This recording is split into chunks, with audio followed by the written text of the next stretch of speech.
Welcome to our full guide on setting up Sapphire bot for Discord.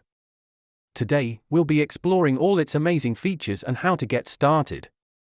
Before we dive in, let's go over the prerequisites for setting up Sapphire bot. You'll need a Discord account and a server to invite the bot to.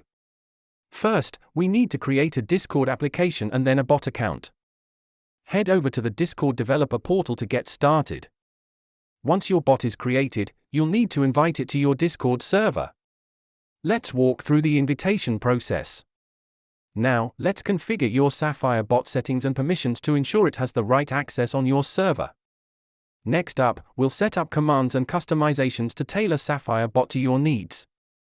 Let's integrate some moderation tools and features to enhance your server's management capabilities. Now, we'll test the bot's functionalities on your server to ensure everything is working smoothly. If you encounter any issues during setup, don't worry. Here are some common problems and tips on how to fix them. Congratulations! You've now set up Sapphire bot. For more resources, check the description below.